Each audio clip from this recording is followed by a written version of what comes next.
My name is Artem, and I'm going to talk about testing web applications, specifically about testing the browser, the browser aspect of testing applications. That's a topic that fills many with dread, and sometimes rightfully so. But a bit about myself first. I've been a web developer for 12 years or so, and most recently doing Rails and Node work. And I work for a company called Futurist. We are a UK-based consultancy. And but we're also remote first, so that made it possible for me to move to France. I live in Tonon right now, which is where I come from today. And I also have another futurist who's already living there, so there's two of us now. And we're looking to make connections with the local tech community, find some local clients, hire local talent, in other words, grow locally. We're also very serious and passionate about testing. We get a lot of open source and knowledge on that, and which is why I'm here today talking about testing. So, moving on. First of all, before I start, make a quick check just to get a feel for the level of testing awareness of the audience. How many of you guys are web developers? Okay, good numbers. Now, how many of you are using any testing at all, of any kind? Good. And what about the browser testing? Final question. Okay, right. So I'm going to go. The structure of the talk is pretty simple. There are two parts where I go over different types of tests on the project and what they're for, their strengths and weaknesses. Then I go into the tech that's currently used for the browser testing, which is Selenium. You've probably heard of that one. And finally, I present some interesting new technology that, in JavaScript world specifically, makes browser testing more accessible. Just simple. So, types of tests. Very quickly. There are unit tests. Those are the tests that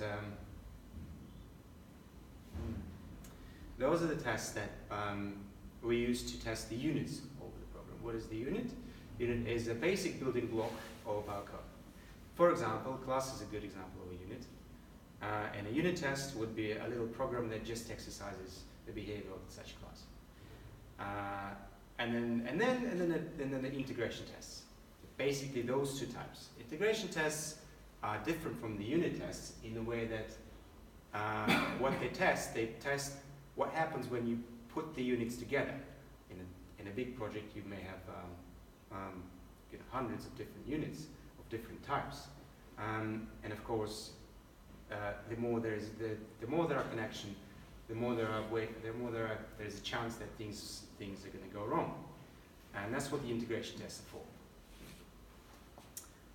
Now, both of those tests have goods and bads about them. Let's go over those ones. What's good about unit tests? So unit tests are easy to write. Well, they are easy to write because they only exercise the behavior of a simple thing, like a function or a class. So what we need to do that is nothing more than just instantiate a class and then call some methods in it. So obviously that's a relatively simple thing to do. And of course, another thing about that is a unit is, or should be reasonably small. So keeping its behavior, understanding its behavior quickly on the spot is not that hard. So it doesn't really require much context. They're fast, and by fast I mean they're fast to execute.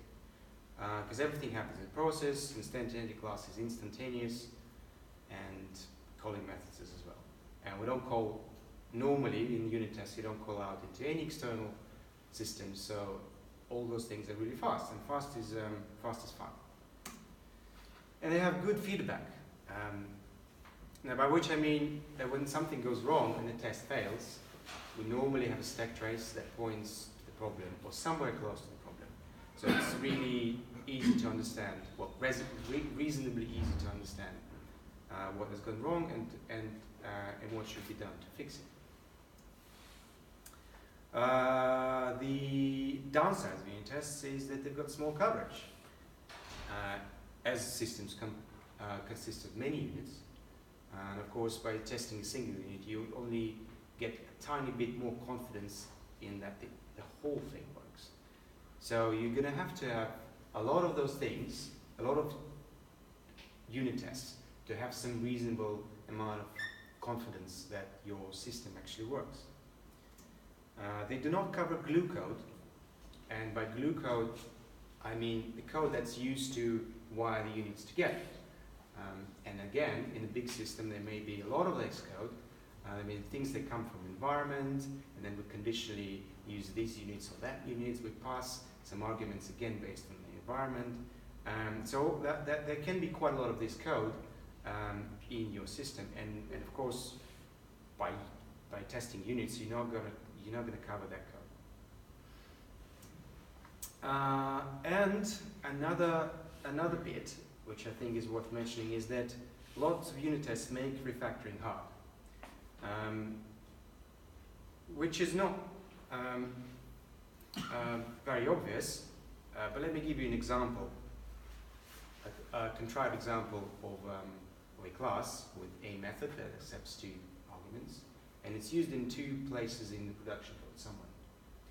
So if we want to add the 3rd argument to that method, we need to change the definition and two places where it's used. Now, imagine we also have a unit test that covers that, and the unit tests have 5 tests that exercise the behavior in different ways. So we're going to also have to change that. And on top of that, since at unit testing we use mocking a lot, so all those other classes that were depending on this one, those mocks also need to be changed. So all of a sudden, a simple change becomes big. And we haven't even changed any behavior. We're just moving code around internally. So that task becomes harder, and we just tend to not do hard things all that much. So the danger here is that with lots of unit tests, your system becomes quite inflexible in terms of how you can reorganize code internally. Okay, so the integration tests. What's good about them? A single test covers a lot. Like if we're talking about buying a train ticket, a website that allows you to buy a train ticket, then such test will do basically what user does. It will choose the destination, it will choose the date, it will choose all other things, and then click all the buttons and finally buy a ticket. So one test will exercise a lot of the parts of your system and all wired up together. So that's a very valuable test. Covers the glue code, because obviously when it exercises the feature of your system, it doesn't really care what code's there. It just exercises everything. And finally, it covers the UI. Unit tests are sort of, for one reason or the other, they are not very useful when we talk about testing the browser UI. One reason for that is that there's this massive foreign interface called DOM that you need to manipulate in order to exercise the behavior. But this is a very academic reason, so it's just people don't really do that. But integration test is a good place to cover the UI because it basically mirrors what the user does, so that's good. what are the bad things about integration tests is the complex setup. Go back to our train ticket example. In order for us to be able to buy a ticket, there's a whole bunch of data needs to be there, like destinations, availability, I don't know, God knows what.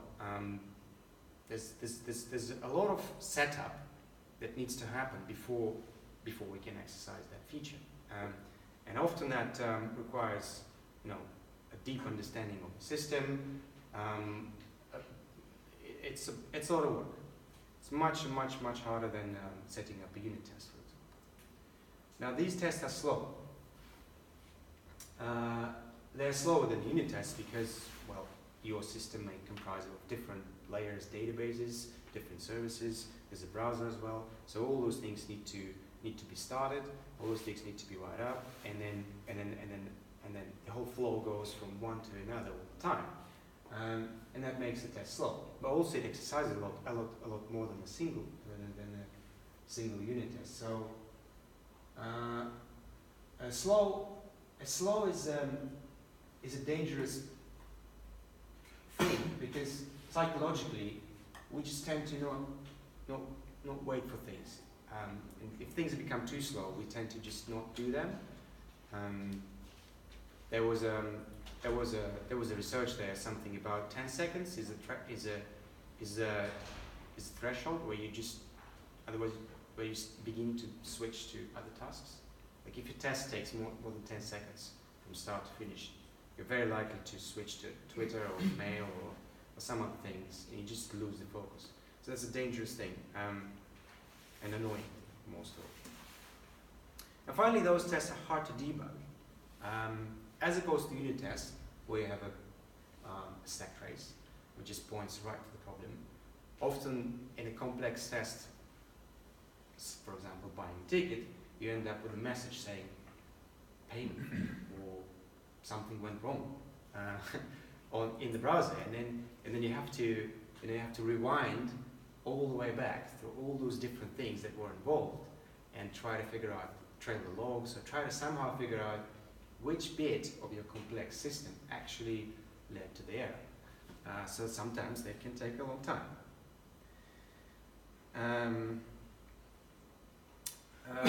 So yeah, in a nutshell, unit tests are easy but of limited value. Integration tests are painful but of ultimate value. And interestingly, you know, easy and painful, those are the immediate bits that we're facing as developers. Whereas the value is something that comes sort of later in the project. So when people are faced with this unit test versus integration test conundrum, they sort of tend to like drop these two. And then of course nobody wants to do the painful thing. Everybody wants to do the easy thing. So eventually, a lot of projects are just like this, which is fine. But sooner or later, one way or another, they're all going to end up here. As you see, all the units function perfectly fine, but together, not really. There's another one of my favorite. It's going to be here. Oh, this is a good one too. Once again, look at this beauty. So really, there is no way. There's nothing you can do. You're going to have to, bite the bullet. And so in the typical project, I guess what we'd call a healthy project, there are a few integration tests still. There's lots of unit tests, and there's a bunch of tests in between. Like sometimes they call it functional tests, or acceptance are more like a term. Anyway, more formally speaking, this has been generalized as a testing pyramid, where tests go from expensive to cheap and from slow to fast in a typical project. But of course, it doesn't have to be like that. If they weren't so expensive and they were fast, then really we should take this pyramid and reverse it into a nice flow. Because the UI tests are ultimately the most valuable tests there are. So why is it so expensive and slow? Let's recap that slide again. The complex setup, slow and hard to debug. Now the complex setup is something very unique to a particular project. So there's not much of a silver bullet here. So we're not going to look into this one. But the slow and hard to debug, those are not inherent features of integration tests. Those are sort of implied by the tech or the limitation of tech that we're using, at least to some extent. So if the tech was better, we could write integration tests easier, and therefore we would end up with more of them, and we'd be happier. So the current tech that is used, universally used for these kind of for the integration testing, is called Selenium WebDriver. It's used in multiple technologies, not just in JavaScript, obviously in Ruby, we all know, Capybara, and in Java. It's a big thing. It is a browser automation library. And the browser automation library is something that allows you to script what user does on the web page. So it allows you to script clicking links, finding buttons, seeing things on the page, asserting the things that are on the page, and so on. Selenium WebDriver is a solid tag. It has a very good API. It's a very mature, solid solution with an atrocious documentation, unfortunately, which is a shame. But anyway, so everybody knows that, and a typical Selenium test consists of two processes. It's the test process. This is where you start. Your test. We see where your test code runs, but also where you start your backend. And then there's a browser process, which simulates what user does. And it's all working nice. But these two processes is something that makes things hard to debug, and also quite slow. Well, relatively slow. So the hard to debug bit is when it comes to two processes. That means that you cannot stop your entire stack at any point. If you want to put a breakpoint in the browser code, then your test is going to carry on, because test has no awareness of any other process. Equally, if you want to pause a debugger in the server, sorry, I said that already. Yes. Equally, if you want to pause something in the test process, the browser will carry on. So often to pause in the particular part of the test when you debug a test, you need to sort of orchestrate these two to roughly stop at the same point, which is very annoying. Now also, when we were talking about the slowness of it, if you look at the browser process, it runs the JavaScript. Most of the apps these days have non-trivial JavaScripts, probably bundled by Webpack or Browserify. So before you start the test, you need to make sure your bundle's fresh. So you either just bundle up as the test starts, or have some sort of a wait and recompile a separate process in place, which all this is either a source of confusion or a source of slowness. So we don't like that. So what can we do? We can use a different tech called Electron. Have you guys heard of Electron? Okay. So Electron, it's mostly when we talk about Electron, we talk about the sort of browser-esque desktop application. But in this context, Electron is a browser that also can run the Node API, by which I mean, so in the same script you can have create element and read a file from the file system, something you cannot achieve in the browser runtime at all, because in the normal browser you'd be able to create an element, but you won't be able to read a file from the file system. But in the Electron browser, you can do both of the things at the same time.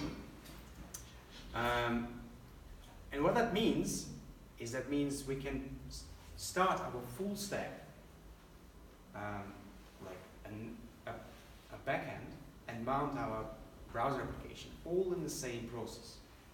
So your Express backend can run inside the browser, right next to the code that's doing insertions or creating buttons and links. And what that means is that we have a single process, and we also, because it's a known runtime, and known runtime supports CommonJS or ES modules these days as well.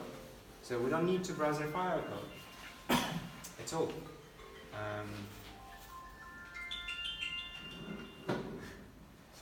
No, it's fine. It was the moment of message, right? So it was a good soundtrack. Right, so we don't need to browserify anything. We can just require stuff in the browser and everything works. And also, we can put a breakpoint anywhere in the stack, in the browser, in the Express app, and things just keep, and things are paused. So that means that we debugging the whole stack test becomes just becomes easier. Demo, right? So demo. I have here.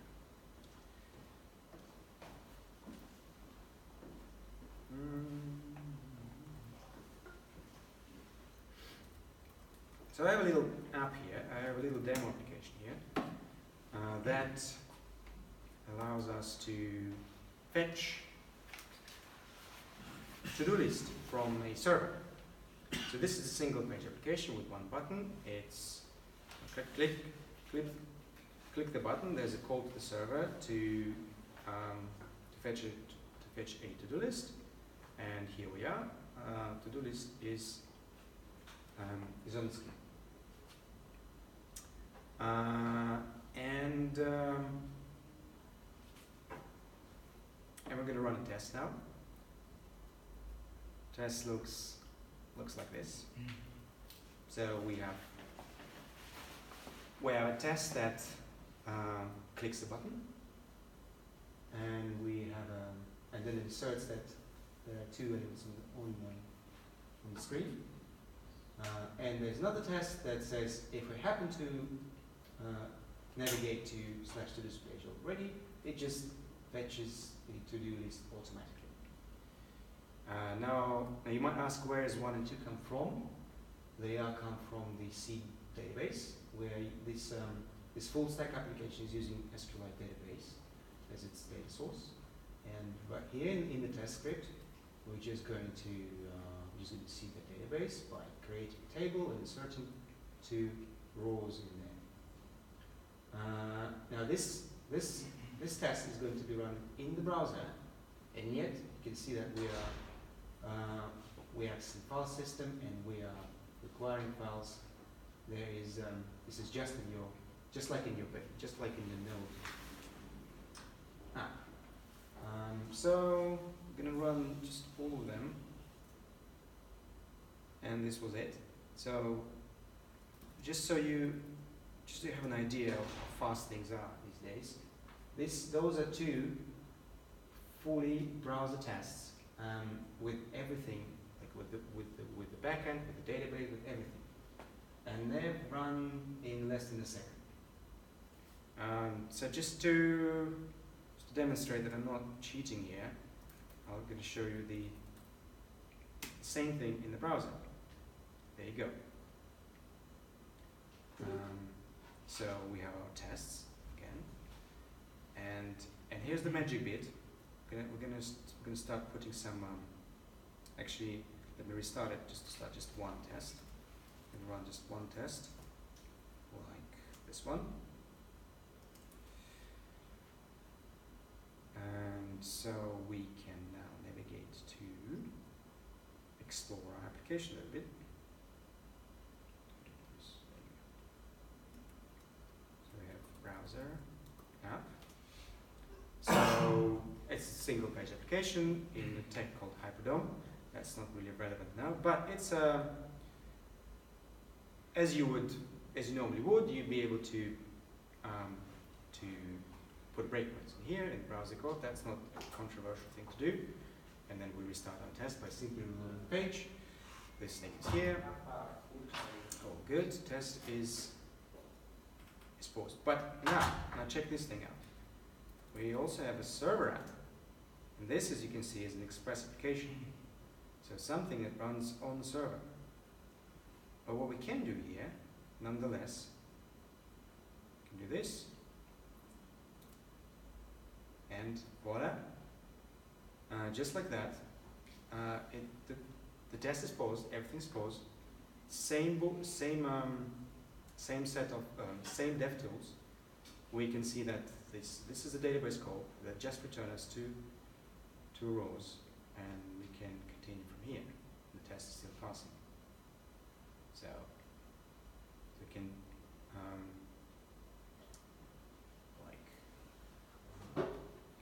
put in 2 breakpoints so we can see them all in action. So first of all, when the button is clicked, the app is redirecting us to the /todos.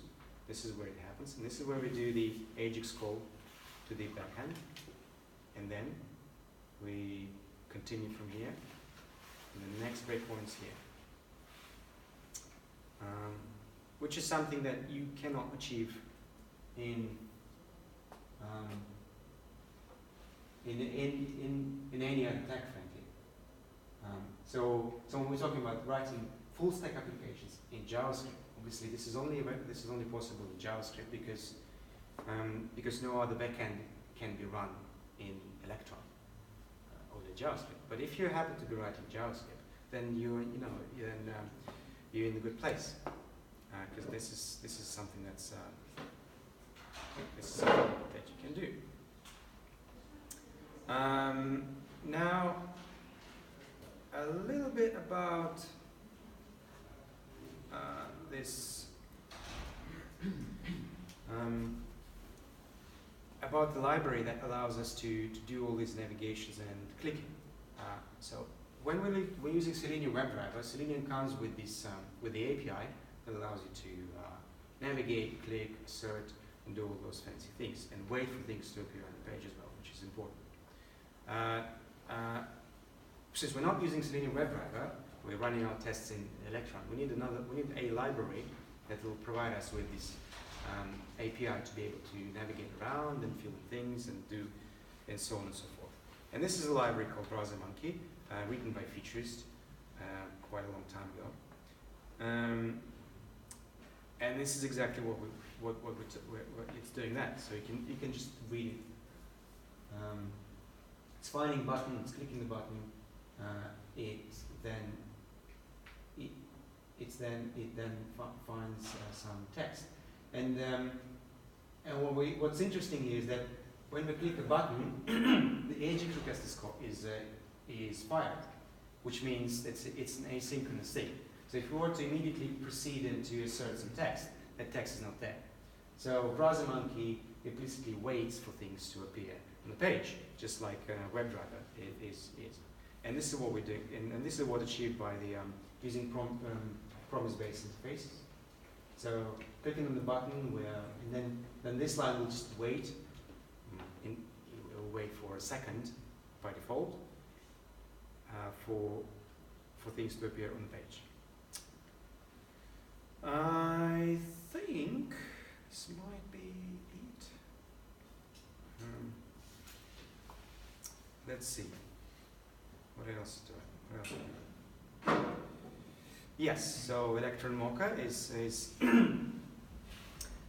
a library that allows you to run regular Monkey tests in Electron, which will then unlock this cool possibility of running the full stack completely inside Electron. And Browser Monkey provides DOM interactions and assertions. Those two put together give us a powerful tool to write better full stack tests. Right, so the downside of this approach is that unlike Selenium WebDriver, you no longer are able to run your tests in any browser. So depending on how that bit is important, you might want to keep using WebDriver, or maybe have a separate suite of tests just specifically for the cross-browser bit. Yeah. Okay, this is it. Have any questions? Please do ask them. This is a link to the test project that I was presenting. It's all on GitHub, working. So I encourage you to check it out and have a play. That's it.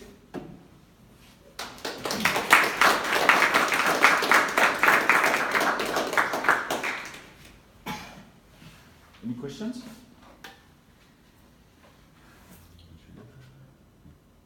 Yes, go. So I guess it's two questions. Well, first is, do you use this a lot in like real production? Yes. Code? Yes. And have you hit any limitations in terms of performance or the size of the application or complexity of the application, anything like that? Like, are there kind of points where this approach starts to struggle in any way? We used it on many projects, and well, on quite a big one as well. And well, no, it scales up. You know, it scales as much as Node scales. So it's not. Electron is just it embeds in the Node runtime. Node runtime, it's quite has quite a leeway in terms of what it can handle. And then of course there's a DOM in it. So basically it just puts together two very solid tech. And there's nothing new there. So no, we didn't encounter any limitations on that at all.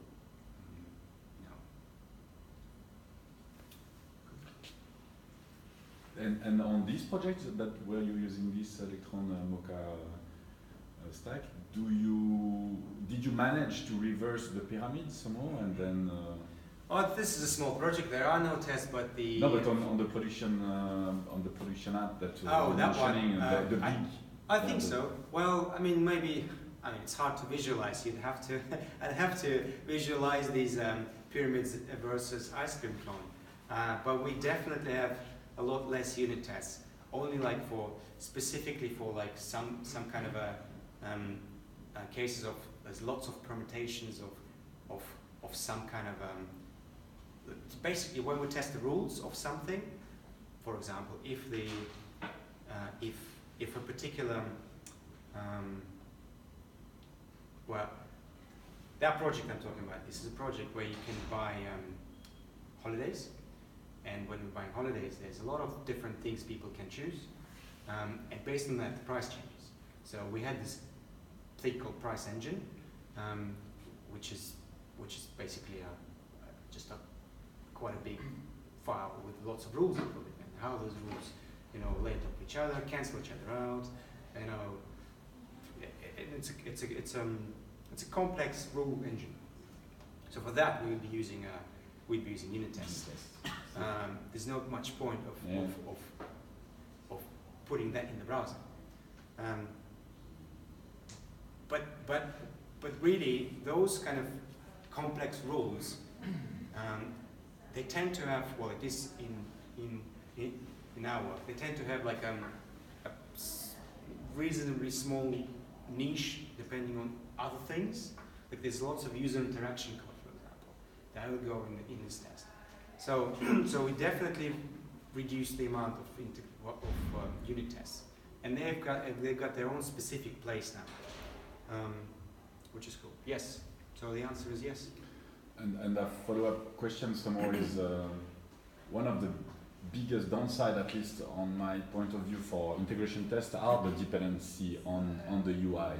Meaning that as soon as you redesign, you change your UI, yeah. Somehow you break the test, and yeah. And quite often they are quite complex to write, as you say, that yeah. You have to interact with the DOM. So do you suffer of things like this? Or? Well, I mean, this is not specifically the question about the particular tech, right? This is about integration testing. So we try different things, and one of those things I'll show you.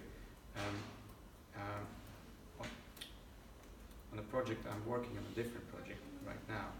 So what we're doing, this is a good example. So we're using this thing called, this is a Rails project.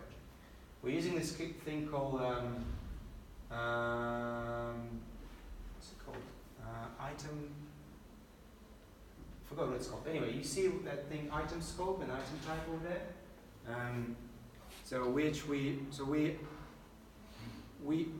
We no longer use CSS properties in our test assertions. So to locate the data on the page, The element, yeah. we try not to stick onto the class names or elements, but rather to hook into these to the. Is it schema.org? Is that schema? No. It's called. Wait a second. I'm just. What I'm going to call it. There's a name for it, but I forgot what it is. But it's part of Rails.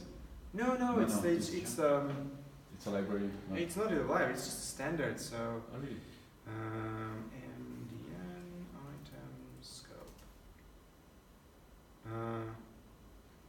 Microdata. That's the one. Thank you. So we just use subsets of microdata to and then in your test you specifically look for that and you disregard anything about CSS and Good trick. Of course, there's a danger that you put them in the wrong place, right? They're not really consistent with your HTML markup. But it works pretty reasonably well. At least it's resilient to this kind of refactoring you're talking about. Okay. Question about this Electron Monkey. Yeah. What are the tests provided? Check just at DOM level or at render level? Can it detect like some wrong reloading or something like that? For the UI testing. Well, so a browser monkey it's the DOM. It's based on the DOM. Yeah. So anything beyond DOM, like I know that Selenium WebDriver has a lower level integration to simulate better what user does. The browser monkey is purely DOM based. So again, but depending on your case, for writing bulk standard web apps for clients, that's more than enough.